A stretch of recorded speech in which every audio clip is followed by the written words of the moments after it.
बिस्मिल्लाहिर्रहमानिर्रहीम, अस्सलाम वालेकुम and a very good morning. Good morning public, मैं आपको खुश आमदीद कहूँगी। मैं हूँ अरमला हसन। उम्मीद करते हैं जी आप बिल्कुल ठीक ठाक होंगे। अगर आप लाहौर में रहते हैं तो सुबह सुबह अगर आप उठे हैं और आप बाहर निकलने के लिए रेडी हुए हैं तो आपको पता चला होगा कि रात को बारिश हुई है और सुबह भी बारिश हो रही है। जो सर्दी की बारिश है और दिसंबर, चूँकि आज 23 दिसंबर है, जाते जाते कह रहे हैं दिसंबर में आपको बारिश देखने को मिल रही है और इससे सर्दी में तो इजाफा हुआ है। लेकिन नाजरीनो हाजरीन, आज मुझे बहुत मुश्किल हो रही है क्योंकि ऑन एयर आने से कोई 2 सेकंड पहले लगा कि मुझे छींक आने लगी है। तो मैंने अपनी टीम से कहा, तो वो कहते कोई बात नहीं, आप छींक से आ जाओ ऑन एयर। तो बड़ा मुश्किल हो जाता है इस मौसम में। अगर आपको फ्लू है, आपका गला ख़राब है, आपको छींकें आ रही है बहुत ज़्यादा, तो पहले ही मैं माज़रत ख़्वाह हूँ इस हवाले से कि अगर आपको ऑन एयर या ड्यूरिंग शो कुछ इस तरह के मसाइल का सामना करना पड़े मुझसे भी। लेकिन उसके साथ साथ जी आपको पता है कुछ अच्छी खबरें। सियासत का मैच अपनी जगह जारी है और इस मैच में जो कह ले आज इंटरेस्टिंग और एक इम्पॉर्टेंट दिन ये भी है कि तहरीक इंसाफ और हुकूमत के दरमियान जो मुज़ाकरात है, ये एक बड़ा सियासी ब्रेक थ्रू है जो कह ले आइस ब्रेक हुई है। वज़ीर आज़म शहबाज शरीफ साहब ने अपोजिशन से मुज़ाकरात के लिए कमेटी तश्कील दे दी है और हुकूमती मुज़ाकराती टीम में जी इसहाक डार साहब, राना सनाउल्लाह, इरफान सिद्दीकी, राजा परवेज, नवीद कमर, खालिद मकबूल, अब्दुल अलीम और चौधरी सालिक शामिल हैं। जबकि पीटीआई की मुज़ाकराती टीम की बात की जाए तो इसमें उमर अयूब साहब, अली अमीन गंडापुर, साहबजादा हामिद रजा, सलमान अकरम राजा और असद कैसर साहब शामिल हैं। ये जी आज जो स्पीकर कौमी असम्बली के चैम्बर में मुलाकात मुतवक्के है या मुज़ाकरात के लिए, इस हवाले से प्राइम मिनिस्टर ने उम्मीद का इजहार किया है कि बातचीत में मुल्की सलामत को अव्वलीन तरजीह दी जाएगी और मुज़ाकरात का अमल आगे बढ़ाने के लिए आज 11:30 बजे दोनों टीम्स को जी टाइम दिया गया है और बुलाया गया है। ये एक अच्छा ब्रेक थ्रू है कि जिसकी जानिब हम बार बार बात भी कर रहे थे कि मुज़ाकरात होने चाहिए। हुकूमत कहती थी, फिर बैकआउट करती थी, तहरीक इंसाफ चाहती थी लेकिन वो हुकूमत से मुज़ाकरात नहीं चाहती थी। तो अब बिलाखिर कुछ न कुछ हो गया है। मोहम्मद साले ज़फ़र साहब हमारे साथ मौजूद है, तज्ज़ियाकार, उनको खुश आमदीद कहते हैं। थैंक यू वेरी मच साले साहब, बहुत शुक्रिया आपके वक्त का कि आपने अर्ली इन द मॉर्निंग हमें शो में ज्वाइन किया। I hope you are doing well.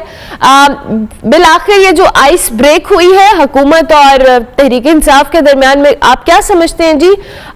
ये जो मुज़ाकरात होने वाले हैं, जो टीम्स में जो लोग शामिल हैं, क्या मुज़ाकरात पुरान तरीके से, अच्छे तरीके से आगे बढ़ेंगे? बहुत शुक्रिया जी। अरमला जी, गुजारिश ये है कि एक नुक्ता वजाहत है कि एक तो जो टीम है अपोजिशन की जी वो 7 मेंबर्स की है। आपने सेनेटर हामिद खान का और सेनेटर अब्बास का नाम नहीं लिया। जी ये 2 मेंबर्स हैं जो बाद में ऐड हुए हैं। ठीक है। और इसी नुक्ते की जो सीरीज है वो उसका हिस्सा ये है कि मुज़ाकरात तहरीक इंसाफ और हुकूमत के दरमियान नहीं हो रहे, बल्कि जो नोटिफिकेशन कल रात देर से जारी किया है नेशनल असेंबली के स्पीकर साहब ने, रियाज सादिक साहब ने, बताया गया है कि ये मुज़ाकरात हो रहे हैं अपोजिशन के और गवर्नमेंट के। ठीक है। तो इस एतबार से ये जो पहला नुक्ता जो वाज़ेह रहना चाहिए कि इसमें तहरीक इंसाफ कहीं नहीं है। अगर कहीं है तो महज उसके 2 सेनेटर्स हैं, हामिद खान, और दूसरे जो हैं वो भी तहरीक इंसाफ के नहीं है, लेकिन बहरहाल उनको तहरीक इंसाफ का शुमार किया जा सकता है। जो 5 अरकान जिनकी क़यादत उमर अयूब करेंगे वो SIC सुन्नी इत्तेहाद काउंसिल के अरकान कौमी असम्बली हैं। और ये कोई बड़ा इंकशाफ नहीं है, मैं आपको बताऊं कि कौमी असम्बली में तहरीक इंसाफ के नाम से कोई जमात मौजूद नहीं है, बल्कि वहाँ पर जो अपोजिशन की सबसे बड़ी पार्टी है वो SIC सुन्नी इत्तेहाद काउंसिल है। बहरहाल ये एक नुक्ता वज़ाहत था। दूसरी बात यह है जी कि आज जो मुज़ाकरात हो रहे हैं ये फिल हकीकत मुज़ाकरात नहीं है, बल्कि एक मुलाकात है स्पीकर साहब के साथ, जिन्होंने इन मुज़ाकरात के लिए राह हमवार की है। और इन मुज़ाकरात के बारे में अभी इसकी के लिए ये कहना कि ये आइस ब्रेक इससे हो जाएगी, इस हद तक आइस ब्रेक जरूर है कि दोनों फरीक जो है वो एक दूसरे के सामने बैठेंगे और गुफ्तगू करेंगे। और यकीनन आपके इल्म होगा कि ये तमाम हजरात जो हैं ये पार्लियामेंट के मेंबर हैं और पार्लियामेंट के रुकन होने की हैसियत से इन हजरात की आपस में मुलाकातें होती रहती हैं, क्योंकि पार्लियामेंट का फोरम ऐसा है कि जहां पर वो पार्लियामेंट के अंदर भी गुफ्तगू कर सकते हैं, पार्लियामेंट की लॉबीज में भी बातचीत कर सकते हैं। तो आप ये नहीं कह सकते कि ये इनके दरमियान पहला राब्ता है। लेकिन बहरहाल अगर मुज़ाकरात को अगर उनकी असल शक्ल में देखा जाए तो उसके लिए इसका बाकायदा एक फॉर्मेट होता है और उस फॉर्मेट के कई तरीके हैं। मसलन जब दो के दरमियान जिनके दरमियान बड़ी कशमकश हो और जिनके दरमियान बड़ी खींचातानी हो, तो उनके गुफ्तगू के लिए एक असूल होता है कि पहले उनकी वजाहत की जाती है कि हम कौन से ऐसे पॉइंट्स हैं, कौन से ऐसे पहलू हैं जिनके ऊपर हम बिल्कुल सिरे से ही गुफ्तगू नहीं कर सकते, उनको अलग कर दिया जाता है। उसके बाद उन नुकात पे गौर किया जाता है कि जिन नुकात के ऊपर गुफ्तगू हो सकती है, और फिर तीसरा हिस्सा वो होता है मुज़ाकरात का जिसमें यह कहा जाता है कि ये ऐसे नुकात हैं जिनके ऊपर कोई इख्तलाफ नहीं है, बल्कि उनको एक शक्ल देने की जरूरत होती है, तहरीर की सूरत में या मुआहदे की सूरत में उनको एक अलग रख दिया जाता है। तो अब जो मुज़ाकरात होंगे वो उन नुकात पर होंगे जिनके ऊपर गुफ्तगू हो सकती है, और जहां वो नुकात जिनके ऊपर गुफ्तगू सिरे से ही नहीं हो सकती उनका तयन भी होना चाहिए। मसलन 9 मई का मामला एक ऐसा मामला है जिसके ऊपर हुकूमत सिरे से ही मुज़ाकरात ना सिर्फ ये नहीं कर सकती बल्कि वो नहीं करना चाहेगी, क्योंकि आप देखिए ना जिस तरीके से तहरीक इंसाफ का ये मुतालबा है कि मुज़ाकरात में ये हमारी शर्त है नंबर 1 कि आप हमारे जितने लोग असीर हैं उनको रिहा करें। उनकी रिहाई इस तरह तो शायद मुमकिन नहीं होगी जिस तरह वो चाहते हैं, क्योंकि मामलात और मुकदमात उनके अदालतों में हैं। और दूसरा उनका जो मुतालबा था कि 9 मई और 26 नवंबर के लिए अदालती तहकीकात कराई जाए और उसके लिए वो जज मुकर्रर किए जाए जो उनकी फेवरेट है या जो जिनकी निशानदेही वो करेंगे। और जिन जज साहिबान की वो निशानदेही करते हैं वो पहले ही बहुत ज़्यादा तनाज़ात का शिकार है, तो इस एतबार से ये भी एक नॉन स्टार्टर होगा। तो लिहाजा मेरी दानिश में ये बहुत ही मुश्किल मरहला होगा कि अगर आप इनको मुज़ाकरात को अब करार दें और इससे कोई फौरी तौर पर कोई नतीजा बरामद होगा, ये एक तवील खेल होगा। जहाँ तक शराइत का ताल्लुक है, हुकूमत ने बिल्कुल वाज़ेह कर दिया था और कई दिन से वो वाज़ेह करते आ रही है कि हम किसी शर्त पर कोई मुज़ाकरात नहीं करेंगे, किसी गुफ्तगू को उस वक्त तक शुरू नहीं किया जाएगा जब तक उसमें से शराइत को अलग नहीं कर दिया जाता। तो अब ये जो अपोजिशन के हजरात हैं वो इस बात में रजामंदी उन्होंने जाहिर की है कि जी आइए पहले हम बैठे, और उसके लिए आज मेरा ख्याल है कि नया अमल मुरतब होगा और ये तय होगा कि हमने गुफ्तगू किस तरीके से करनी है। ठीक है। तो ये साहब मेरा सवाल ले लीजिएगा अब यहाँ पे, जैसे आपने खुद भी बात की है, एक तो आपने कहा कि जी ये सुन्नी इत्तेहाद काउंसिल के दरमियान है और तहरीक इंसाफ नाम की कोई जमात असेंबली के अंदर उसकी रिप्रेजेंटेशन नहीं है, लेकिन जाहिर है हम सब जानते हैं कहीं ना कहीं कि हुकूमत के इस वक्त जो मामलात हैं वो तहरीक इंसाफ के साथ ही मेजली खराब है, क्योंकि तहरीक इंसाफ ही एक वो जमात है जो कि उनको उस वक्त जो कह ले चैलेंजिंग सूरत हाल से दो चार किए हुए। लेकिन दूसरी जानिब जहाँ आपने बात की कि ये सारे मामलात पहले हुकूमत इंटरेस्टेड नहीं थी और इवन तहरीक इंसाफ भी बड़ी रिलक्टेंट थी जी, वो बार बार कह रही थी कि हम हुकूमत से मुज़ाकरात नहीं करेंगे और हम एस्टेब्लिशमेंट से मुज़ाकरात करेंगे। लेकिन अब जब मुज़ाकरात के लिए जो आइस ब्रेक का लफ्ज़ मैं भी इस्तेमाल कर रही हूँ, ज़ाहिर है जब दो लोग या दो जो कह ले ग्रोह आपस में बैठने को तैयार ही नहीं है, अगर वो बैठने को तैयार हुए तो इट मीन्स कि देयर इज समथिंग जो कि वो बातचीत करने के सिचुएशन में। आप समझते हैं कि हम इसको बिल्कुल रूल आउट कर सकते हैं कि जी वो किसी भी तरह की ये जो शराइत है, चाहे वो सिविल नाफरमानी की तहरीक के हवाले से कह रहे थे उसको साइड पे रख दिया, अब शराइत भी साइड पे रख दी जाए, तो फिर बात किस बारे में होगी स्वाले साहब? अर्जिया जी के जब मुज़ाकरात होते हैं तो मैं ये नहीं कह रहा कि ये जो नुकात जो तहरीक इंसाफ की तरफ से पेश किए गए हैं ये नेगोशिएबल नहीं है। इनमें से कुछ बातें नेगोशिएबल हैं, लेकिन कुछ बिल्कुल नॉन नेगोशिएबल है। मैं उर्दू में इसको बयान कर रहा था कि वो नुकात जिनके ऊपर सिरे से गुफ्तगू नहीं हो सकती उनका तयन हो चुका है, ये हुकूमत वाज़ेह कर चुकी है। और ये अगर वो नहीं वाज़ेह कर चुकी तो अब जब मेज पे बैठेंगे, मुज़ाकरात की मेज पर बैठेंगे, तो गुफ्तगू के शुरू में ही ये बात वाज़ेह कर दी जाएगी कि जनाब हम 9 मई के मामलात के ऊपर आपसे कोई आपकी खिदमत नहीं कर सकेंगे, कोई उसके ऊपर मफाहमत नहीं हो सकेगी, क्योंकि उसकी बुनियादी वजह यह है कि 9 मई के जो वाक़यात हैं उनका सियासत से ताल्लुक नहीं है। वो तो सरासर मुल्क दुश्मनी थी और उसके जो मकासद थे अब वो कोई बयान करने की भी जरूरत नहीं है कि वो क्या चीज़ थे, और वो किसी सियासी जमात से उनकी तवक्को भी नहीं की जा सकती कि कोई सियासी जमात इस तरह की हरकत करेगी कि अपने ही मुल्क के जो दिफाई तनसीबात हैं उन पर चढ़ दौड़ेगी, उनको आग लगाएगी, उनको तबाह करेगी, बर्बाद करेगी। इसके ऊपर क्या मुज़ाकरात होंगे?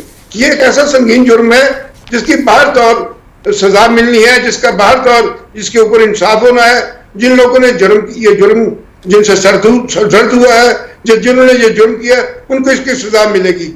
लेकिन जो 26 नवंबर के मामलात हैं उनके ऊपर गुफ्तगू हो सकती है, क्योंकि हुकूमत का ये कहना है कि हुकूमत ने कोई इसमें तशद्दुद इस्तेमाल नहीं किया, कोई असला इसमें बुरेकार नहीं आया। ये जो लोग जिनके बारे में पहले तहरीक इंसाफ के हजरात ये कह रहे थे कि सैकड़ों लोग कत्ल कर दिए गए हैं, दर्जनों लोग मार दिए गए हैं, फिर आहिस्ता आहिस्ता एक साहब ने तो नेशनल टेलीविजन पे बैठ के कह दिया कि 279 या 278 लोग जो है वो कत्ल हो गए हैं। लेकिन ये है कि पता ये चला कि वो साहब ऐसे ही हवा में छोड़ रहे थे, और आखिरकार तहरीक इंसाफ ने ऑफिशियली ये दावा कर दिया कि हमारे 12 लोग इस वाक़े में उनकी जिंदगी चली गई है।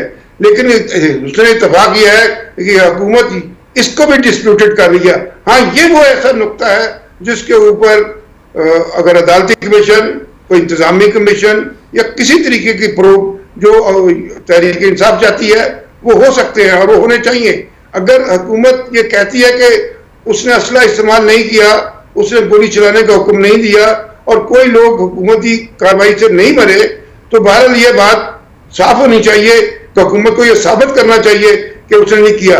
जबकि दूसरी जानब गवर्नमेंट ये भी क्लेम करती है कि तहरीक इंसाफ के लोगों ने तशद्दुद इस्तेमाल किया है और उसके अलावा उन्होंने टीयर गैसिंग की है, उसके अलावा उन्होंने गोली चलाई है। तो ये वो बातें हैं जिनके ऊपर गुफ्तगू हो सकती है। तो ये भी तो फिर साबित करना पड़ेगा ना कि अगर हुकूमत को साबित करना है तो तहरीक इंसाफ को भी साबित करना है, और अगर तहरीक इंसाफ ने साबित किया तो फिर हुकूमत को भी साबित करना पड़ेगा कहीं ना कहीं। ये बिल्कुल आपने दुरुस्त बात कही है। यही बात वो है जो नेगोशिएबल है। आप कह रही हैं कि साबित करना पड़ेगा, इसका सबूत फराहम करने ही के लिए कोई फोरम बनाया जाए, उस पर इत्तेफाक हो जाए, ये बहुत अच्छी बात है। वो चाहे अदालती कमीशन हो, हाई कोर्ट का जज साहबान हो, सुप्रीम कोर्ट का जज हो, इसके ऊपर अगर इत्तेफाक हो जाए तो कोई बल्कि बुरी बात नहीं, बल्कि सही मायनों में ब्रेक थ्रू यही होगा कि 26 नवंबर के मामलात की तहकीक और तफ्तीश के लिए उनके दरमियान कोई मफाहम तय पा जाए। ये एक बात है। उसके अलावा भी बहुत सी बातें हैं। हिज़्ब इख्तिलाफ जो है या तहरीक इंसाफ जो है या उसके साथ जो शामिल दूसरी जमातें हैं, उनके अपने एतराज़ात हैं, अपने उनके इख्तिलाफात हैं हुकूमत के साथ, उनके ऊपर गुफ्तगू हो सकती है। इससे पहले भी आपने देखा एक कमेटी बनी थी, स्पीकर सरदार अयाज सादिक साहब ने ही वो कमेटी बनाई थी और उसके जरिए मुज़ाकरात हुए थे, और ये जो आइन की 26वीं तरमीम है उसके लिए वहां से राह निकाली थी और बड़े तवील और बड़े जबरदस्त मुज़ाकरात हुए थे। तो इस एतबार से मुज़ाकरात का जो अमल है इसकी कोई भी मुखालफत नहीं कर सकता, नहीं करना चाहिए। अगर ये लोग सियासतदान हैं तो इनको आपस में गुफ्तगू करनी चाहिए। ये आपने बड़ी अच्छी बात की है कि अगर ये लोग सियासतदान हैं तो इनको गुफ्तगू करनी चाहिए, ना कि एक दूसरे पे तनकीद करनी चाहिए। अब साले साहब, हम सिर्फ इस वक्त बात कर रहे हैं कि हुकूमत क्या कर रही है, अपोजिशन क्या कर रही है, लेकिन इस सारे घन चक्कर के अंदर एक अदद अवाम भी है जिसमें आप, मैं और यहाँ बैठा हर शख्स शामिल है। इस कयास का, इस तनाव का, इन मुज़ाकरात ना होने का सबसे ज्यादा नुकसान जो है वो इस अवाम को है, क्योंकि जो पॉलिटिकल अनस्टेबिलिटी हम इस वक्त देख रहे हैं उसके साथ साथ जो इकोनॉमी हमारी सफर कर रही है, जाहिर है ये इंटरलिंक्ड है। अगर पॉलिटिकल स्टेबिलिटी आएगी तभी इकोनॉमी स्टेबल होगी। जिन माशी इशारियों की बात की जाती है आई एम नॉट श्योर कि क्या क्राइटेरिया है जो कि हुकूमत शायद मैक्रो लेवल पे देख रही है, लेकिन माइक्रो लेवल पे तो आप और मैं है ना इस महंगाई का शिकार। तो ये सारी चीजें क्या इन सियासतदानों की समझ में नहीं है कि हमने अवाम के इंटरेस्ट की भी कोई बात करनी है, क्योंकि 26 नवंबर हो या कोई भी दिन हो, इंटरनेट की बंदिश हो, दीगर मामलात हो, जिंदगी का मफलूज होना हो, इससे डायरेक्टली मैं और आप इफेक्ट हो रहे हैं। ये आपने बड़ी खूबसूरत बात की है कि अवाम इनका एजेंडा होना चाहिए, लेकिन मैं आपसे ये जानना चाहता हूं कि पिछले 2 साल से तहरीके इंसाफ ने, जो खुद को सबसे बड़ी अपोजिशन की मेजर पार्टी भी कहती है, उसकी तरफ से अवाम के मफाद के लिए कोई जुमला, कोई बात आपने सुनी? कभी उन्होंने ये कहा कि हम ये तहरीक चला रहे हैं इसलिए कि बिजली की कीमतें कम की जाएं, गैस की कीमतें कम की जाएं, महंगाई को ख़त्म किया जाए, लॉ एंड ऑर्डर की सिचुएशन को दुरुस्त किया जाए? अब आपको पता ही है खैबर पख्तूनख्वा में खून की होली खेली जा रही है, होली खेली गई है। क्या तहरीके इंसाफ ने उसके ऊपर बात की है?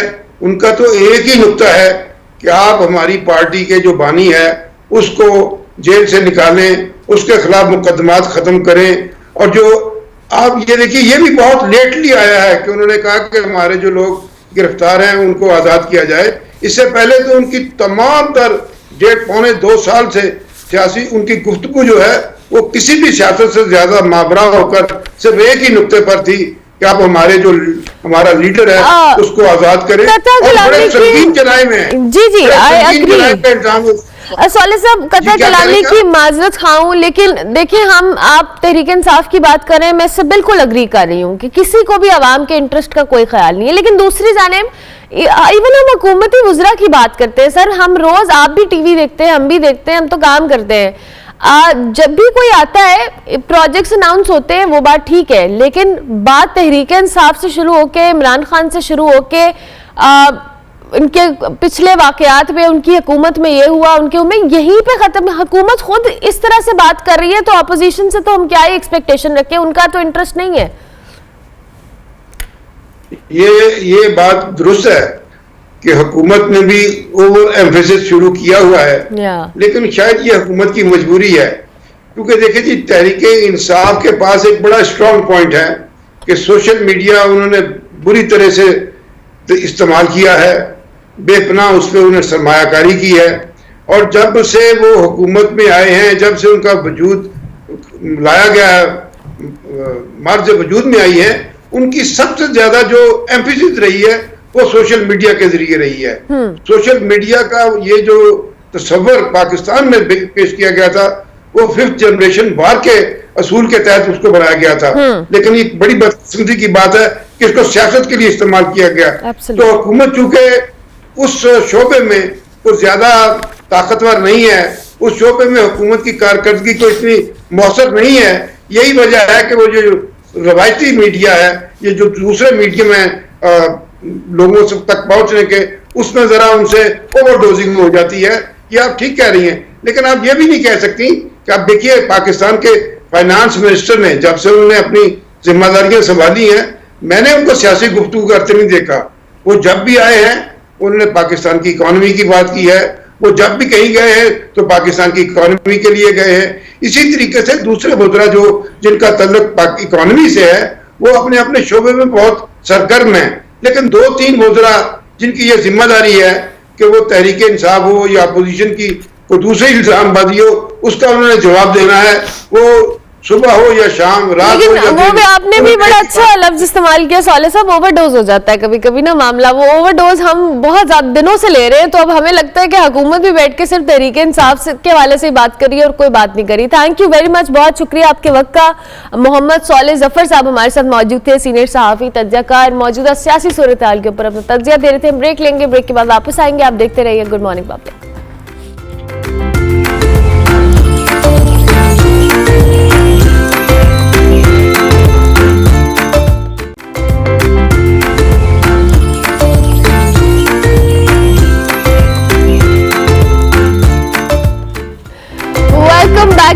गुड मॉर्निंग पब्लिक जी, ब्रेक के बाद वापस आ गए। कुछ क्रिकेट पे बात करेंगे और क्रिकेट पे मैंने आपको सुबह सुबह बता दिया था जी, Pakistan versus South Africa 3 one day matches की सीरीज थी जो कि 3-0 से जो पाकिस्तान ने जीत ली है, वाइट वॉश कर दिया है, हिस्ट्री बनाई है जी होम ग्राउंड के ऊपर। और कल हमारी बैटिंग लाइन हो, बॉलिंग लाइन हो, सब बेहतरीन अंदाज में उन्होंने परफॉर्म किया। कल मैच थोड़ा सा फंसा था एंड पे, जब मैंने देखना शुरू किया मुझे लगा ओहो मुश्किल हो रही है, लेकिन नहीं, मुश्किल नहीं हुई और पाकिस्तानी टीम ने मैच जीत लिया। 36 रन से शिकस्त दी है जी। ये अच्छा मुकाबला था। इसके साथ साथ जी पाकिस्तान क्रिकेट बोर्ड के जो चेयरमैन हैं और मुत्तहिदा अरब अमारात के क्रिकेट बोर्ड के जो सरबराह हैं, उनके दरमियान मुलाकात हुई है और इस बात पे इत्तेफाक हुआ है कि 2025 में जो चैंपियंस ट्रॉफी है उसमें भारत के जो मैचेस हैं वो यूएई को न्यूट्रल वेन्यू के तौर पे लिया जाएगा, मुंतखब किया जाएगा। और इस फैसले के बाद चैंपियंस ट्रॉफी का जो स्केड्यूल है वो मुतवक्के है। सैयद हैदर हमारे साथ मौजूद हैं, स्पोर्ट्स एनालिस्ट हैं, उनको हम खुश आमदीद कहते हैं। Thank you very much Haider sahab, बहुत शुक्रिया। कैसे हैं आप? ठीक ठाक हैं?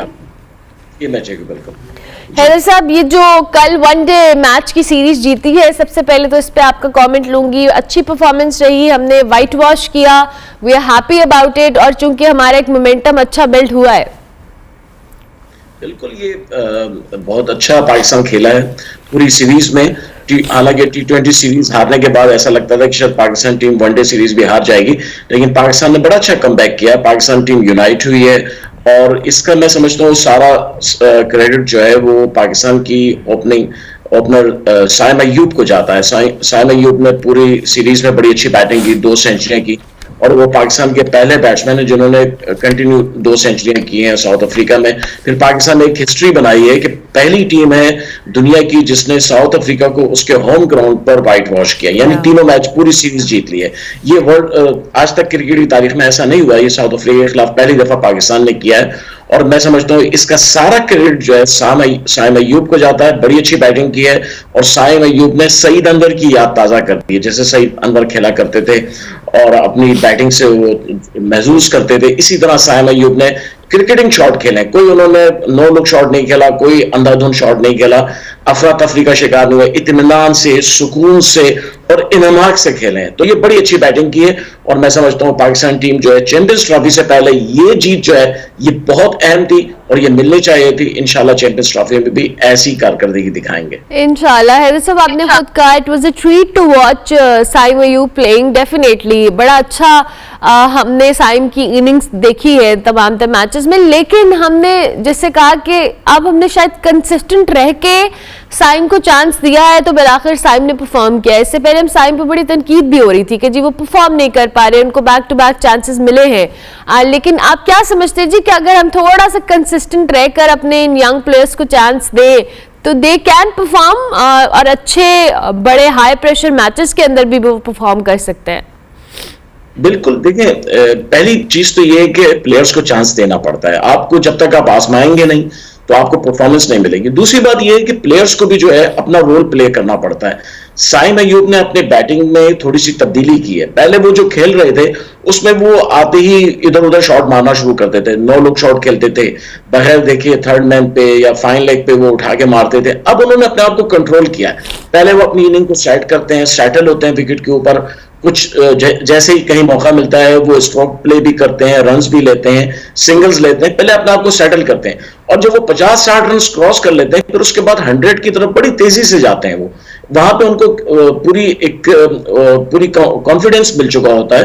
तो यही चीज है जो हमारे बैट्समैनों में कमी थी और मैं समझता हूँ साइम अय्यूब ने ये जाहिर कर दिया है, साबित कर दिया है कि अगर आप अपने आप को सेटल करते हैं पहले विकेट पे और फिर खेलते हैं और कॉन्फिडेंस से खेलते हैं तो आप हमेशा अच्छा खेलेंगे।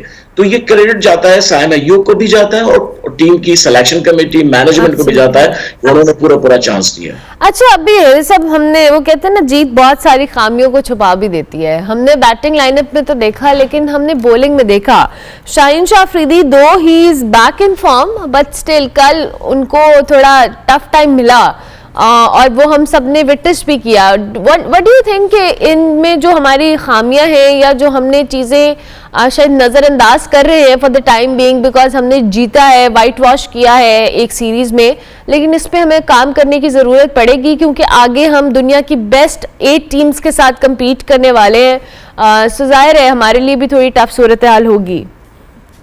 बिल्कुल सही बात है आपकी। बिल्कुल शाहिनशाह अफरीदी जो है वो थोड़े से ऑफ कलर नजर आए कल, और वो बॉलिंग अपने जो प्लान उनको दिया गया था उसके मुताबिक नहीं कर पाए। फिर उनके सामने हेनरिच क्लासन थे। क्लासन ने भी बड़ी अच्छी इनिंग्स खेली है इस सीरीज में। वो सेंचुरी तो नहीं कर पाए लेकिन 2 दफा उन्होंने बड़ी जबरदस्त इनिंग्स खेली है। तो हेनरिच क्लासन के खिलाफ शाहिनशाह अफरीदी को थोड़ा सा अपने आप को प्रोजेक्ट करना चाहिए था थोड़ा सा, क्योंकि फास्ट बॉलर की सबसे बड़ी चीज ये होती है कि वैरायटी लाता है लिमिटेड ओवर क्रिकेट में, क्योंकि उसके बगैर आप रन्स नहीं रोक सकते हैं। आप जब बैट्समैन को खिलाते हैं तो आपको मार पड़ती है, लेकिन जब आप बैट्समैन को मजबूर करते हैं कि वो आपको चेस करे बॉलर को, तो फिर परेशानी होती है। शाहिनशाह अफरीदी की प्रॉब्लम ये आ रही है कि वो ओवर पिच बॉलिंग बहुत ज्यादा कर रहे हैं और वो बैट्समैन को चेस कर रहे हैं बजाय इसके कि बैट्समैन उनको चेस करे।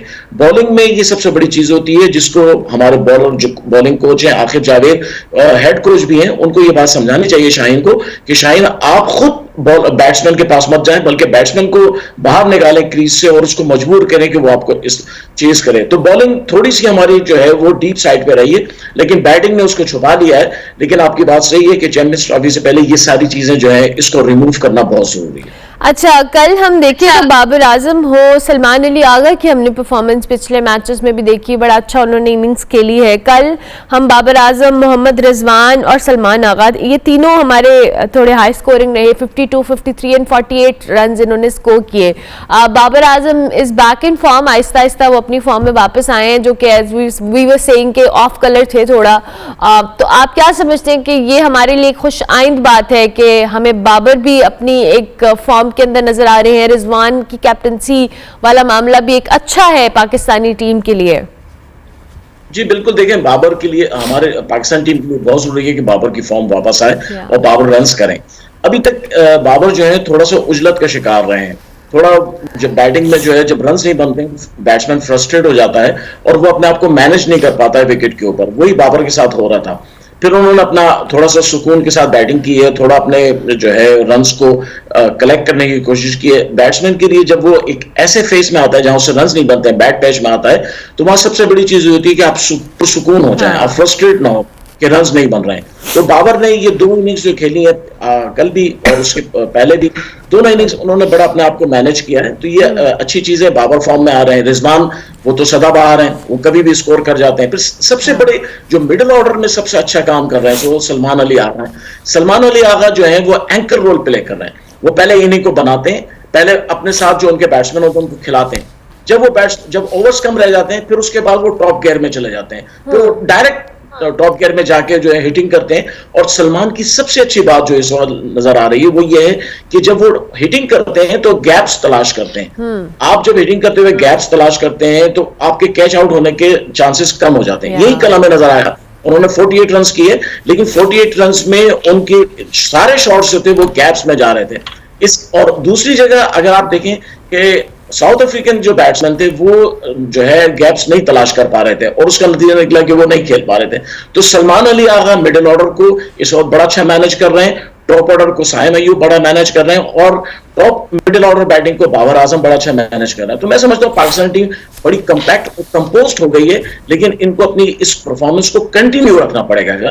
कंसिस्टेंसी बहुत जरूरी है। अपने आप को रिलैक्स मत जाएं, रिलैक्स मोड में जाएंगे तो आप फिर ये पीछे रह जाएंगे। हाँ बिल्कुल, अपनी कंसिस्टेंसी वाला मामला इसको रखना चाहिए। हैदर साहब, चैंपियंस ट्रॉफी के लिए अब जाहिर है बड़े दिनों से लेदे हो रही थी, लेकिन फिर आखिर जो हाइब्रिड मॉडल है उस पर बात तय पा गई। अब यूएई जो है जी न्यूट्रल वेन्यू के ऊपर देखा जाएगा कि इंडिया वर्सेस पाकिस्तान, जो कि आई गेस 26 फेब को मैच बन रहा है या 29 को मैच बन रहा है, उसमें एक जाहिर है हम सब इंडिया वर्सेस पाकिस्तान को 23rd है इनफैक्ट ये जो इंडिया वर्सेस पाकिस्तान का मैच एक्सपेक्टेड है। आप क्या समझते हैं जी यूएई को न्यूट्रल वेन्यू के तौर पे, क्योंकि कंडीशंस और दीगर मामलात, जाहिर है एक पाकिस्तान वहां पे काफी मैचेस ऑलरेडी खेल चुका है।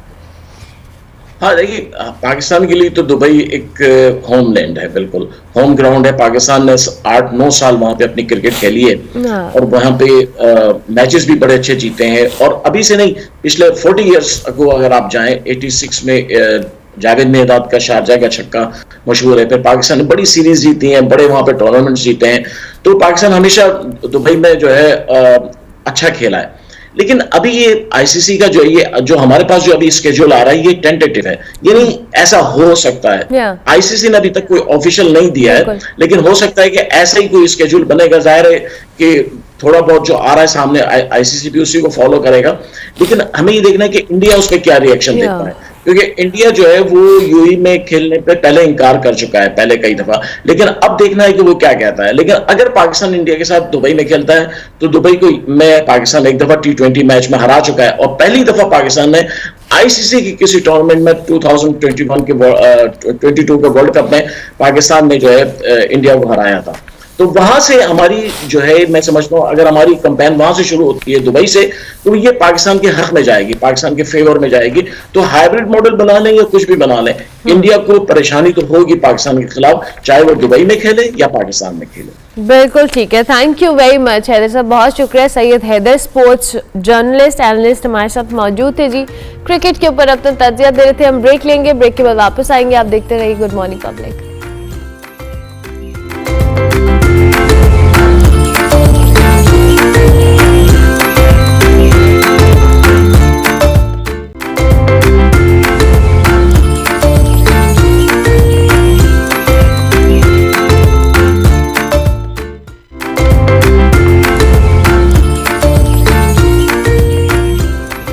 Welcome back to good morning public ji. Break के बाद वापस आ गए। जो खूबसूरत सा आर्ट पीस आपने देखा है, हमारे साथ आज अहमद सलीम मौजूद हैं, जो कि गुजरांवाला के रिहायशी हैं। एक बासलाहियत किस्म के सेल्फ टॉट आर्टिस्ट भी है। मेडिकल स्टूडेंट होने के साथ साथ जी इन्हें अपनी आर्ट से भी बड़ा लगाव है, और ये जो क्रिएटिविटी है इनके आर्ट पीसेस में आपको नजर आती है। और खत्ताती के हवाले से, कैलीग्राफी के हवाले से इस फन को इन्होंने बाकायदा तालीम के बगैर अपनी मेहनत, लगन, और जो कहते हैं ना सेल्फ टॉट आर्टिस्ट का मतलब ये है कि खुद से सीखा है। इनका काम जो है जी खूबसूरत अरबी हो, उर्दू खताती हो, उसके मुनफरिद आपको फन पारे नजर आते हैं। और आज हम इनसे कुछ लाइव खताती भी देखेंगे जो ये कर रहे होंगे, और इनसे इनके आर्ट फॉर्म के हवाले से, इनके इस पैशन के हवाले से भी बात करेंगे। अस्सलाम वालेकुम अहमद। वालेकुम अस्सलाम। क्या हाल है आपके? अल्हम्दुलिल्लाह, आप सुनाएं। मैं बिल्कुल ठीक हूँ। अहमद, मुझे ये बताएं कि ये सेल्फ टॉट आर्टिस्ट होना ये एक अल्लाह ताला की बहुत बड़ी देन होती है, क्योंकि नॉर्मली लोगों को पूरी पूरी जिंदगी लगती है कोई स्किल सीखने के लिए। सो अपने इस पैशन और अपने शौक के हवाले से बताएं। कट मार्कर वगैरह तो शुरू से ही चलाना आता था, लेकिन ये है कि फिर जब कलम से काम शुरू किया तो अच्छा लगा। तो प्रैक्टिस ही आता है, प्रैक्टिस करते करते जैसे नीडनेस आती है, आपको रिस्पॉन्स मिलता है ऑडियंस की तरफ से, तो फिर। और कब से कर रहे हैं आप ये खताती? कम से कम 2 साल हो गए। 2 साल हो गए। और आपने सीखा क्या, यूट्यूब, ऑनलाइन, इन जगहों से सीखा या खुद से प्रैक्टिस कर करके? खुद से भी फॉन्ट्स वगैरह होते हैं, हाँ। और ऑनलाइन भी आपको मिल जाते हैं। सही है, तो देख के भी आ जाता है। जबरदस्त। तो यहाँ पे आपके मुख्तलिफ आर्ट पीसेस पड़े, इनके हवाले से बताएं। सबसे पहला आर्ट पीस कौन सा था आपका? सबसे पहले तो यहाँ मौजूद नहीं है, लेटेस्ट अभी मेरा वो है, वो सूफी आर्ट है ओके। इस वक्त। और उससे पहले ये, इसमें 3 डायमेंशनल वर्क किया हुआ है। Sorry, 3 dimensional work. 3 dimension, okay okay. अच्छा, मुझे बताएं, ये जो सूफी वाला है, इसमें तो आपने कैलीग्राफी के साथ साथ दूसरी जो के लिए पेंटिंग भी की हुई है, तो आपको हर तरह की आप पेंटिंग्स भी बना लेते हैं या सिर्फ आप कैलीग्राफी ही करते हैं? ये दरअसल एब्स्ट्रैक्ट नेचर में आ जाता है। एब्स्ट्रैक्ट नेचर में, ओके ओके। इसकी कलर स्कीम, यानी इसमें जो कलर्स यूज किए गए हैं वो एक दूसरे की डिग्री के मुताबिक हैं। ओके। अच्छा, मुझे ये बताएं कि अभी आप जो लाइव खताती करेंगे वो क्या लिखेंगे, क्योंकि हमारे पास टाइम कम हो गया, तो हम चाहेंगे उस हिसाब से आप कुछ भी लिखना चाहो। मैं एक आयत लिखूंगा कुरान की खत दीवानी में। ठीक है, जबरदस्त। खत दीवानी में, ओके। आप करना स्टार्ट करें, साथ साथ मैं आपसे बातें भी करती हूँ। अच्छा, आप मेडिकल के स्टूडेंट भी हैं? जी। तो कैसे पढ़ाई के साथ साथ कितना टाइम देते हैं अपने इस आर्ट को? ज़्यादातर संडे को, ऐसे जब टाइम मिलता है आपको, या फिर कहीं से छुट्टियां वगैरह हो जाती हैं। अच्छा, तो एम मुझे बताइए, कलर्स का इंतखाब आप अपनी मर्जी से करते हैं? जी बिल्कुल। या कोई, अच्छा, आप अपने ऑनलाइन पेज के हवाले से बताएं, किस नाम से आप कर रहे हैं? आर्टिस्ट्री बाय अहमद पेज है, और मैं सोशल मीडिया में मार्केटिंग भी कर रहा हूँ अपने आर्ट की, सेल्स वगैरह होती हैं करते हैं सेल्स, अरे वाह। तो एग्जीबिशन का कोई प्लान है आपका, इंशाल्लाह ज़रूर। कब करेंगे?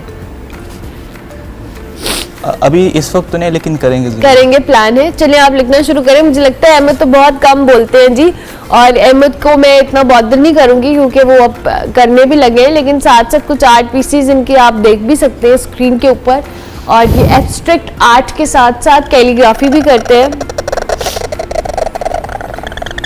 अहमद, ये बड़ा मुश्किल काम है, तो मुझे बताएं कितना टाइम लगता है एक आर्ट पीस बनाने के लिए? ये पेपर वर्क है, इसमें ज़्यादा वक्त नहीं लगता। अच्छा। हाथ की मजबूती होनी चाहिए आपकी, कलम के ऊपर ग्रिप आ जाए तो फिर टाइम ज़्यादा नहीं लगेगा। बाकी ये पेंटिंग्स वगैरह इसमें डिटेलिंग होती है, इस पर टाइम लग जाता है। इस पे टाइम लग जाता है? जी। Okay okay. तो अहमद, आपकी अभी तक आपने जो इंस्टाग्राम या अपना सोशल मीडिया प्लेटफॉर्म बनाया था, अब तक कितने आपने अपनी आर्ट फॉर्म या कैलीग्राफी या पेंटिंग सेल की है? Any idea? जी, इस वक्त यहाँ जो पड़ी है इनमें से 4 से 5 सोल्ड आउट हैं। सोल्ड आउट है? जी। अरे वाह, क्या तो- बात है। और उसके अलावा ये पेपर वर्क में भी लोग लिखवाते हैं लेटर्स वगैरह, ठीक है। जैसे विंटेज लेटर होते हैं। मैं इंग्लिश कैलीग्राफी भी करता हूँ ना, उर्दू के अलावा। अच्छा, इंग्लिश भी करते हैं? जी, अरे उसमें वाह, 3 से 4 फॉन्ट आते हैं मुझे। जबरदस्त अहमद, ये तो बड़ी टैलेंट वाली बात है। तो कितना टाइम प्रैक्टिस करते हैं दिन भर आप? प्रैक्टिस इसमें यही है कि एक दिन में 30 मिनट लगाने चाहिए। एक दिन में 30 मिनट जी। लगाने चाहिए, जबरदस्त। तो पढ़ाई तो नहीं इफेक्ट होती? मेडिकल में तो बड़ा पढ़ना पड़ता है अहमद। नहीं, रिसेंटली मेरी 94 है परसेंटेज। ओए होए होए, माशाल्लाह 94%। अरे वाह, जबरदस्त। बस टाइम मैनेजमेंट है ना। टाइम मैनेजमेंट है, जबरदस्त। तो आपके घर में कोई और भी करता है कैलीग्राफी? नहीं, नहीं, आप अकेले वाहिद हैं? फैमिली में मैं ही हूँ बस। अरे वाह, फिर तो सब कहते फरमाइशें करते होंगे हमारे घर के लिए कुछ बना दो, है ना? जी। ये देखें जी, कितना जबरदस्त अहमद करे। आई विश के कैमरा इसको करीब से जी कोई दिखाए, कोई फ्रेम सेट करे जिसमें नजर आए कि अहमद क्या लिख रहे हैं। यस, ये चीज।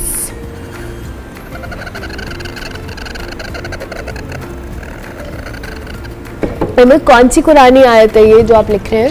ये मैं लिख रहा हूँ इन्नल्लाह मअ साबिरीन, अच्छा, इन्नमा साबिरीन, और अल्लाह सब्र करने वालों के वालों के साथ है। साथ है। और अहमद, आपके माशाल्लाह माशाल्लाह हाथ पे ग्रिप कितनी अच्छी है। जी, प्रैक्टिस इस खत में प्रैक्टिस बहुत ज़्यादा की है मैंने। अच्छा, इस खत में बहुत अच्छा। कितनी फॉर्म्स हैं जो आपको अभी उर्दू कैलीग्राफी में आती है? जैसे इंग्लिश में आपको 5 फॉन्ट्स आते हैं। अरेबिक में ख़त सुलुस, ख़त दीवानी, ख़त नस्क और ख़त नस्तलीक। ओके, वाह। ये ख़त दीवानी है इस वक्त, ओके और वो भी ख़त दीवानी है, ओके। और इसमें ये सुलुस है, ये जो अलिफ लाम मीम लिखा हुआ है। अच्छा, जबरदस्त। तो कलर्स का इंतखाब आप कैसे करते हैं? आप ज्यादातर किस तरह के कलर्स में करते हैं? अगर किसी ने कमीशन वर्क बनाना हो तो वो अपने घर की कलर स्कीम बता देता है ना, ठीक है, तो उसके मुताबिक कलर्स लगा देते हैं। ओके। नहीं तो कलर्स का इंतखाब खुद ही, मतलब जो अच्छे लग रहे हो, जबरदस्त, जो एक वेरी दूसरे में नाइस, मिक्स हो रहे हो। Very impressive Ahmad. अच्छा, ये कोई पेपर भी स्पेसिफिक होता है क्या? जी, कौन सा ये इस वक्त ग्लोसी पेपर है, तहजीब पेपर इसको कहते हैं। अच्छा, तहजीब पेपर कहते हैं, ओके। कैलीग्राफी के लिए ज़्यादातर वही पेपर यूज़ करते हैं जो इंक को एब्जॉर्ब ना करता हो ज़्यादा। हाँ, इंक फैलेगी तो फिर अच्छा नहीं लिखा जाता ज़्यादा। बिल्कुल। अच्छा, हमें कलम से तो पहले बड़े लोग तख्तियां वख्तियां लिखते होते थे। जी, अब उसे जरा मश्क ट्रेंड कहते हैं। कम है। सॉरी, मश्क कहते हैं उसको। मश्क कहते जी। हैं, वेरी गुड। मेरी Practice- वोकैबुलरी में भी इजाफा हो रहा है अहमद, शाबाश। अच्छा, मश्क, ओके। जी, उससे ये आपके हाथ पे ग्रिप रहती है और आपको नई नई फॉर्म्स पता लगती हैं, लफ्ज़ ये किस तरह लिख सकते हैं। तो अहमद, आप प्रैक्टिस भी इसी पेपर पे करते हैं या किसी तख्ती वगैरह पे करते हैं? प्रैक्टिस किसी पर भी कर लें आप, किसी पे भी कर लें, चाहे चौक लेके आप बोर्ड पर कर लें। ओके, जबरदस्त। और अभी आप इसमें सिर्फ रेड कलर करेंगे या ब्लैक से भी कुछ करेंगे? ब्लैक और रेड का कॉम्बिनेशन होगा। ब्लैक और रेड का कॉम्बिनेशन होगा। अच्छा, हम ब्रेक ले लेते हैं और जब तक अहमद ये कंप्लीट भी कर लेते हैं। जब हम ब्रेक के बाद जब वापस आएंगे तो हमें और गेस्ट भी ज्वाइन कर लेंगे, और अहमद से भी हमें मजीद बात करूंगी कि इनका आगे क्या प्लान है अपनी चीज़ों को लेकर। So let's take a break जी। हम ब्रेक के बाद वापस आते हैं और डिस्कशन को कंटिन्यू करते हैं।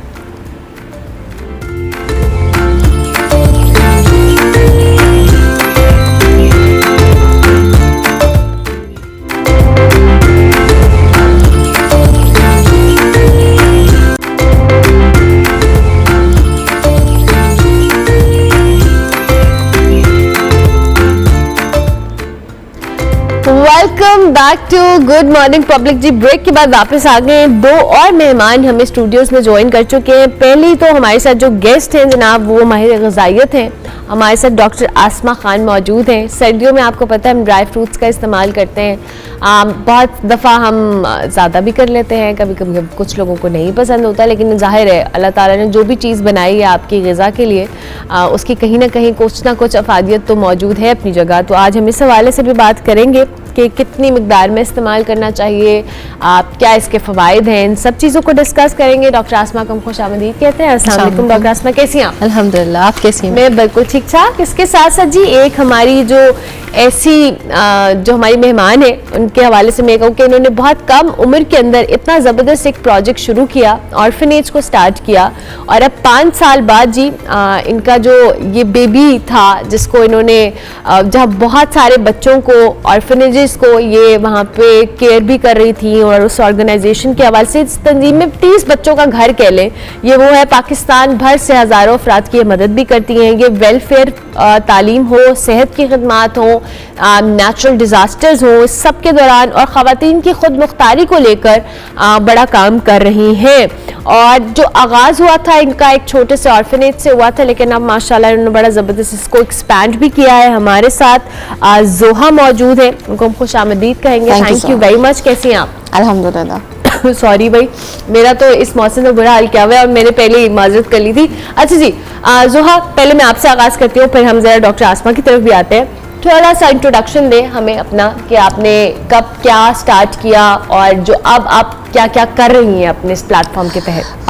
वधुहा वेलफेयर ऑर्गेनाइजेशन स्टार्ट की मैंने 2019 में वाई द इंस्पिरेशन ऑफ सूरह वज़ुहा, और that's the main motto behind the organisation कि जब अल्लाह ताला हमें यकीन दिलाता है कि मैंने तुम्हें तनहा नहीं छोड़ा, call me and I am here for you. तो that's how I started my journey. और मेरे पास मैं थैलेसीमिया और कैंसर पेशेंट्स के लिए काम किया करती थी। और उससे मेरी जर्नी शुरू हुई। आई स्टार्टेड इट, और बीच में मुझे बच्चे मिलते गए। I used to facilitate people for the operation cases. फिर बीच में बच्चे मिले, then I started an orphanage, और ऑर्फनेज में वी हैव 30 किड्स करंटली। और ये सारे माशाल्लाह they have been learning IT, digital marketing सीख रहे हैं, बाइनरी सीख रहे हैं, they have been learning Scratch, graphics आता है इन्हें। फिर they have been doing sports, international level पे इंशाल्लाह चले जाएंगे। अभी नेशनल लेवल पे they have won gold medals, bronze medal, और they are player of chess भी ये नेशनल लेवल पे खेलने लगे हैं। And then they have been to American license before, अभी करंटली होम स्कूलिंग करा रहे हैं। और दे हैव बीन डूइंग हिफ्ज as well, they have been doing तफसीर as well, basic like a story telling वाली। And then they have been doing और multiple activities. Badminton के भी प्लेयर हैं, लेकिन अभी वो नेशनल लेवल पे नहीं खेल रहे, but they are gonna play इंशाल्लाह। That's amazing. और फिर वहाँ पे ही इनका पूरा लिविंग सेटअप है। मतलब 3 टाइम का खाना होता है, रहना, सब कुछ, everything, you know, it's like a home for them, absolutely. Okay, done. अच्छा जी डॉक्टर आसमा, अब ये सर्दियों की हम बात कर रहे थे और वेदर आपको पता चेंज होता है। हमारे यहाँ ड्राई फ्रूट्स का कॉन्सेप्ट साथ ही होता है। हमने सिर्फ सर्दियों से एसोसिएट कर दिया कि हमने ड्राई फ्रूट्स खाने हैं तो हमने सिर्फ सर्दियों में खाने हैं। ऐसा वाकई ज़रूरी होता है या हम गर्मियों में भी इस्तेमाल कर सकते हैं? सबसे इम्पॉर्टेंट चीज़ यही है जो मैं यहाँ पे नलिफाई करना चाहूँगी कि जो आपके ड्राई फ्रूट्स हैं, नट्स एंड सीड्स, ये विंटर्स के साथ एसोसिएटेड नहीं होने चाहिए। आपके जो नट्स में हमारा जो प्राइमरी क्या पर्पस होता है कि क्योंकि नट्स खाने के बाद थर्मिक इफेक्ट फूड का ऐसा आता है कि आप थोड़ा सा वार्म फील करते हैं, तो लोग समझते हैं कि इसी पर्पस के लिए इसको एसोसिएट कर दिया जाए। बट डेफिनेटली इसके अंदर कार्ब्स भी हैं, प्रोटीन भी है, फैट्स भी हैं, तो ये फुल एनर्जी पैक्ड हैं और इनको आप through out, it's all season thing. और आपको एक बड़े मज़े की बात अगर मैं यहाँ शेयर करूँ, हमारी जो आर्मी है और डिफरेंट आर्मीज इन द वर्ल्ड, तो वो उनके लिए तो एक ऐसा, ये जब वो अपने मिशंस पे होते हैं, जब उनके पास फूड ऐसा अवेलेबल नहीं होता कि कुछ कुक कर सकें या बहुत इंटेंस मिशंस होते हैं, तो वो अपने पास यही नट्स एंड ड्राई फ्रूट्स जो है वो रख रहे होते हैं, जो उनको एनर्जीज दे रहे होते हैं, उनको स्ट्रेंथन करते हैं और न्यूट्रिएंट्स जो उनके एसेंशियल न्यूट्रिएंट्स है वो प्रोवाइड करते हैं। So it's all season thing और इसके बहुत सारे हेल्थ बेनिफिट्स हैं। If you allow me, so I can, yes sir, please show, go on. तो डेफिनेटली अगर हम स्टार्ट करें तो सबसे इम्पॉर्टेंट जो हमें हेल्दी फैट जो है वो इसके साथ एसोसिएटेड है, ओमेगा 3s के बहुत अच्छा सोर्स है और वही बेसिक रीज़न है जब उसकी आप फैट को जब ऑक्सीडाइज होता है कुछ थर्मिक इफेक्ट हमें फूड का मिलता है, हम वार्म फील करते हैं। अपार्ट फ्रॉम दैट आपके पास प्रोटीन का बहुत अच्छा सोर्स है। आपका जो आपके आलमंड्स हैं, पीनट्स हैं, वॉलनट्स हैं, they are highly rich in protein, like if we can say कि 16 to 18 grams per 100 grams, so that's also beneficial for us। और जो आपके जो नट्स हैं वो आपकी वेट लॉस में भी हेल्प करते हैं। तो अगर आप कैलोरी डेफिसिट डाइट ले रहे हैं and you are snacking on nuts तो ये आपका वेट लॉस कराएंगे, वेट लूज करवाएंगे। एंड अगर आप जो है वो कैलोरीज थोड़ा सा सरप्लस में ले रहे हैं और उस डाइट में आप नट्स ऐड करते हैं तो आपका वेट गेन भी कराएंगे। तो ये दोनों तरीक़ों से इस्तेमाल किए जा सकते हैं। तो आई विल सजेस्ट कि ये हेल्दीएस्ट स्नैक्स हैं किसी के लिए भी, चाहे वो वेट लूज करना चाह रहा है या वेट गेन करना चाह रहा है। अच्छा, अब इसकी सॉरी ये $1 million क्वेश्चन है मुझे, क्वांटिटी राइट। हमारे यहाँ बैठे हैं, सर्दी आ गई है, मूंगफली खा रहे हैं तो खाए ही जा रहे हैं, काजू खा रहे हैं तो खाए ही जा रहे हैं। हम क्वांटिटी पे फोकस नहीं करते और हम खाते रहते हैं। बिल्कुल क्वांटिटी पे फोकस नहीं करते, इसलिए हमें महंगा भी लग रहा होता है। बिकॉज जब आपने जो है एक वक्त में मंचिंग करनी है, बहुत ज़्यादा खाना है तो आपका जल्दी खत्म हो जाएगा। अदरवाइज जो इसकी सर्विंग साइज के अकॉर्डिंग आप खा रहे हो तो आपको इकोनॉमिकल लगेगा। अब जैसे लेट्स से कि आपकी बहुत डिफरेंट एसोसिएशंस हैं, अमेरिकन डायबिटिक एसोसिएशन है, कुछ आपकी और रिसर्च काउंसिल्स हैं, आप 1/4 कप या आप 1 ounce आप कह सकते हैं जो आपकी पर डे की सर्विंग होनी चाहिए, उसको आप डिवाइड भी कर सकते हैं। ओके, ठीक है। लेट्स से अगर आप आलमंड्स कंज्यूम कर रहे हैं तो आप 12 आलमंड्स ले सकते हैं, आप उसको 2 टाइम पे स्नैक्स में डिवाइड कर लें। इसी तरह से पीनट्स जो हैं वो अगर आपने 1 टाइम कंज्यूम करने हैं तो they should be 12 nuts in at 1 moment. इसी तरह से आप, लेकिन आप ओवरऑल पर डे की कंजम्पशन जो है वो 1 ounce यानी 30 grams हो सकती है। 30 to 50 grams is enough for a day. और कुछ एक ऐसी चीज़ भी है जो बड़ी सरप्राइजिंग है, ये नट्स आपको स्लीप में भी हेल्प कर सकते हैं। अच्छा। So apart from weight gain loss and calcium के बड़ा अच्छा सोर्स हैं। स्पेसिफिकली जो आपके पास वॉलनट्स एंड पिस्ताशियोज हैं, पिस्ता और अखरोट जो हैं, ये अभी रिसेंट एक रिसर्च हम इस पर कर भी रहे हैं काम UMT में, और 2023 की रिसर्च है कि मेलाटोनिन एक आपका ऐसा हार्मोन है जो स्लीप में एड करता है। तो वॉलनट्स और पिस्ताशियोज जो है वो रिच सोर्स है मेलाटोनिन का। तो अगर आप इसको लाइक अराउंड इवनिंग में कंज्यूम कर रहे हैं, हैंडफुल ऑफ पिस्ताशियोज या वॉलनट्स के 4 to 5 वॉलनट्स, तो ये आपको स्लीप भी आपकी जो है वो इम्प्रूव करेंगे। कितने ज़्यादा बेनिफिट्स हैं और हमें रियलाइजेशन नहीं होती है। बहुत सारी चीज़ें हम खा रहे होते हैं, आम जिंदगी में हम कंज्यूम कर रहे होते हैं, बट हमें उसकी अफादियत के हवाले से आइडिया नहीं होता। अब चूँकि जोहा भी हमारे साथ मौजूद हैं, डॉक्टर आसमा भी हैं, लेकिन इस वक्त अहमद भी हमारे साथ मौजूद हैं जिनकी कैलीग्राफी हो चुकी है ना अहमद? कंप्लीट है? Are you done? जी कंप्लीट है। अहमद आप प्लीज इसको टर्न करके कैमरे में दिखाएंगे। लवली जी, ये देखें माशाल्लाह ज़बरदस्त। ये अहमद ने एक अराबिक जो कुरानी वर्स है वो लिखा है और अभी लिखा है, और अहमद की स्किल माशाल्लाह इतनी ज़बरदस्त है, इनकी ग्रिप इतनी अच्छी है अपने इस सारे काम के ऊपर। अहमद आगे क्या प्लान है, इसको कितना एक्सपैंड करना है, क्या सोचा है? एक्सपैंड इसको पैशन के तौर पर रखूँगा और साथ सोशल मीडिया पे मार्केटिंग आज भी कर रहा हूँ, तो इसी तरह है इसका प्लान्स। लवली। बाकी मेडिसिन जो पढ़ रहा हूँ वो तो साथ होगा, साथ करोगे, मेडिसिन को भी कंटिन्यू करोगे। अच्छा अहमद, घर में जब आप कर रहे होते हो प्रैक्टिस, तो फैमिली और वैसे ओवरऑल सपोर्ट कैसी है? क्योंकि ज़ाहिर है मेडिकल की पढ़ाई इट्सेल्फ इट्स वेरी डिफिकल्ट। अच्छी सपोर्ट है, सारी फैमिली मेरे साथ आई हुई है। साथ आई है? अरे वाह ज़बरदस्त। मतलब चेक करने के लिए अहमद को उनके घर वाले मौजूद हैं। That's amazing. और ये पेंटिंग वगैरह घर में भी काफ़ी बनवाते हैं ना मुझसे, तो घर में लगाई हुई है मैंने। फरमाइशें तो करते होंगे। ठीक हो गया। अच्छा जोहा, मुझे ये बताएं कि जाहिर है आपने माशाल्लाह इतना अच्छा सेटअप बना लिया है। 30 लोग आप बच्चे जो हैं जिनको आप सारा स्किल भी दे रहे हो, उनका एक घर है आपने उनको प्रोवाइड किया हुआ है, लेकिन ज़ाहिर है ये अकेले करना, इसमें वॉलंटियर्स भी होते होंगे। कैसी सपोर्ट है आप, क्या कैसा सिस्टम है जो चल रहा है? ऑब्वियसली मेनली हमारे साथ जितने भी मेंबर्स अटैच हैं वो वॉलंटियर ही हैं, हमारी सारी टीम, और हमारे we welcome everyone over there. सारे यंगस्टर्स हैं, दैट्स द बेस्ट पार्ट, सारे यंगस्टर हैं और इतना मतलब बहुत सारी ऑर्गेनाइजेशन है, लोग थोड़ी थोड़ी देर के लिए कमिटमेंट करते हैं, this is full time commitment कि अगर बच्चों को पढ़ाना है तो you have to be taken responsibility of that कि बच्चा कहाँ तक पहुँचेगा, कैसे पहुँचेगा। तो हर बंदा बहुत मुखलिसी से बच्चों को पढ़ा रहा है, लेके चल रहा है और हर बंदा एफर्ट करता है कि कहीं ना कहीं बच्चा पहुँच जाए। और we have a good team, क्योंकि हमारे और भी प्रोजेक्ट हैं, वाटर एंड सैनिटेशन का मेनली काम है, फिर ख़वातीन के हवाले से हम तलीम बालगा प्रोवाइड कर रहे हैं, एजुकेट करते हैं डिफरेंट गाँवों में जाके, डिफरेंट कस्बों में जाके ख़वातीन को। उसके अलावा हम हमारा एक स्कूल है जो ऐसे बच्चे जिनकी माएँ फैक्ट्रियों में काम करती हैं या दिहाड़ी पे काम करते हैं वालिद, तो उनके बच्चे पीछे अकेले होते हैं and they get into some incidents और इस तरह चीज़ें गलत मामलात में इन्वॉल्व हो जाते हैं। So we try to give them a space और जहाँ पे दे कैन फील सेफ और दे विल बी अच्छा सोहर, जैसे आपने कहा कि आप गाँव में जाते हैं, दूर दराज इलाकों में जाते हैं, एजुकेशन पॉइंट ऑफ व्यू से भी देखें, ओवरऑल भी अवेयरनेस कितनी है लोगों में टुवर्ड्स एजुकेशन या बेसिक उनके जो हेल्थ इश्यूज हैं या दीगर मामलात हैं? अब तो इन्फ्लेशन की वजह से तो बिल्कुल भी नहीं। अब तो ऐसा लगता है अगर हम 5 साल पहले की बात करें और अब की करंटली की बात करें तो बहुत बड़ा गैप आ गया है कि अब लोगों ने अपने घरों में लाइट बापडोर का सिस्टम भी ख़त्म कर दिया है, गैस भी ख़त्म कर दिया है। हम बाज़ घरों में गए, उन्होंने लालटेन लगाए हुए थे लाहौर में ही, और गैस के लिए उन्होंने सिलेंडर रखा हुआ था। वो कहते हैं हम अफोर्ड ही नहीं करते बिल देना, हम खाना नहीं खा सकते तो हम ये कैसे करेंगे कि हम बिजली का बिल दें और गैस का बिल दें। सो बहुत बैकवर्ड हो गया इस हवाले से सारे okay.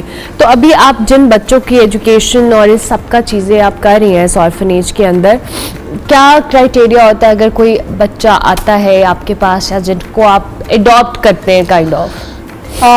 Firstly we prefer orphans जिनके माँ बाप ना हों, रादर देन दैट जिन बच्चों के पेरेंट्स की डिवोर्स हो गई होती है, we also take those kids कि एक वो सोसाइटी का एक ऐसा सेगमेंट है जो जिसको कोई ओन नहीं करता, क्योंकि सब यतीम को काफ़ी लोग ओन कर लेते हैं, लेकिन जो डिवोर्स पेरेंट्स का बच्चा होता है वो मतलब ख़वार हो रहा होता है सारी ज़िंदगी, क्योंकि ना उसको कोई स्पॉन्सर करने के लिए तैयार होता है, ना कोई रिश्तेदार ओन करने के लिए तैयार होता है। किसी माँ तो है, इसका बाप तो है, लेकिन उसको कोई फाइनेंशियली सपोर्ट भी नहीं करता, तो वो हमेशा ही एक विक्टिम बन जाता है। तो इस तरह के बच्चों को मेनली पेरेंट्स क्या करते हैं, 2-3 बच्चे ज़्यादा एज इन कि वो ड्रग्स में हो गए, वो किसी चीज़ के अंदर इन्वॉल्व हो गए, then they come to the point जहाँ पे उन्हें रियलाइज़ होता है कि हमारा एक बच्चा सेफ हो जाए, एक बच्चा कहीं पढ़ लिख जाए ताकि वो इन चीज़ों से ना गुजरे। Okay, that's how it is. Lovely.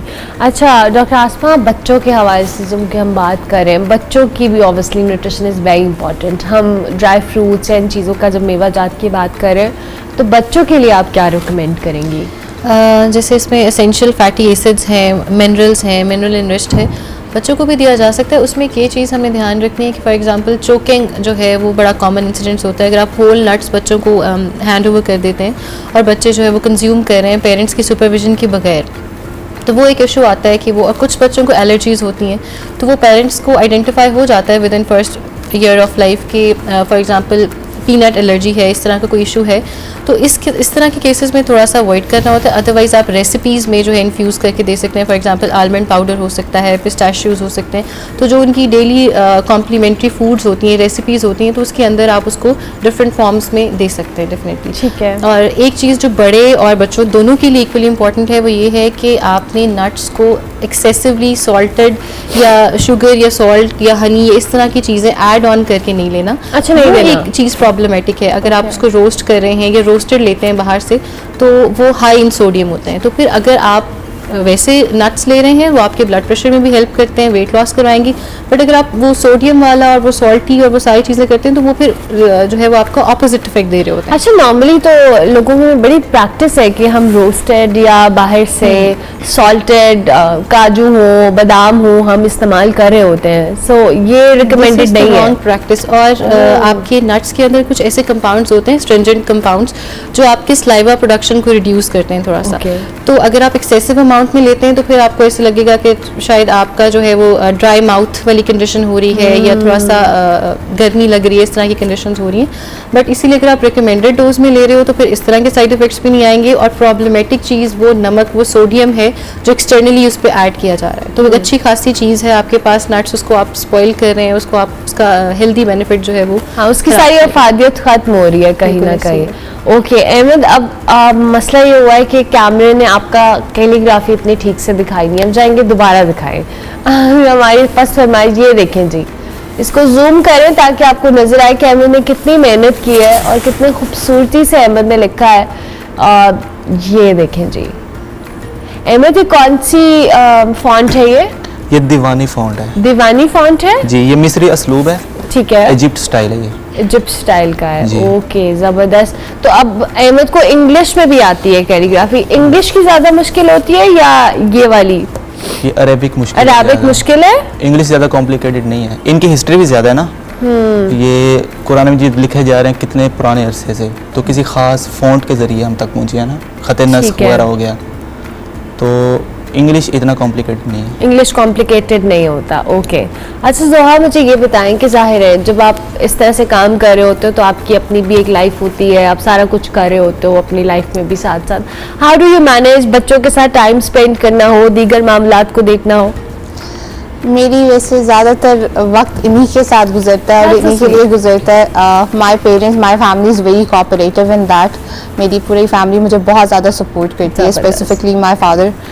तो इसलिए मुझे ये ज़्यादा चैलेंज नहीं फेस करना पड़ा और मुझे ज़्यादा वक्त इन्हीं को देना पड़ता है। अच्छा, तो कैसे आप मैनेज करती हो अपना पूरा दिन? कहाँ ज़्यादा टाइम ऑर्फनेज के अंदर गुजारती हो, उस घर के अंदर? इनफैक्ट ऑर्फनेज क्यों कहने, हम उसको घर कहेंगे जहाँ पे बच्चों को रख रही हो।